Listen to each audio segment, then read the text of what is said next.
Sir but ఇప్పుడు ఈ issue మీద గిల్డ్లో కూడా ఏకాభిప్రాయం లేదు కదా సార్. ఎక్కడ ఉండదు. కాదు ఇక్కడ కాదండి, సినిమా ఇండస్ట్రీలో ఏకాభిప్రాయం ఉండదు. గిల్డ్ ఏంటి? ప్రొడ్యూసర్ల మధ్యలో ఉందా, డిస్ట్రిబ్యూటర్ల మధ్యలో ఉందా, ఎగ్జిబ్యూటర్స్ మధ్యలో ఉందా?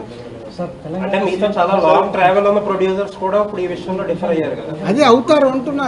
ఇప్పుడు నేను ఖచ్చితంగా నాకు పర్సంటేజే కావాలి, వాళ్ళకి హెల్ప్ చేద్దామని నేను అంటే వాళ్ళు ఏ అపోహలో ఉన్నారు? అదే అపోహలో ఉన్న రాజుగారు ఎటుంటారు? గోడ మీద పిల్లిలాగా ఎందుకు చూడడం? డైరెక్ట్ నాతో వచ్చి మాట్లాడవచ్చు కదా. పవన్ కళ్యాణ్ గారి యాంగిల్లో కూడా ఒక్క నిమిషం కాదు సార్,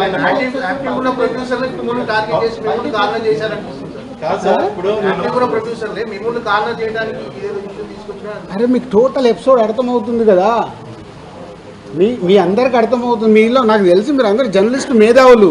టోటల్ ఎపిసోడ్ మీకు క్లియర్గా అరటి పండు ఒలిసినట్టు ఓపెన్ చేశా. ఇది పేపర్ మీద రాసుకోండి. జూన్ 19 ఈస్ట్ గోదావరిలో స్టార్ట్ అయిన ఎపిసోడ్లో దిల్ రాజు ఉన్నాడా?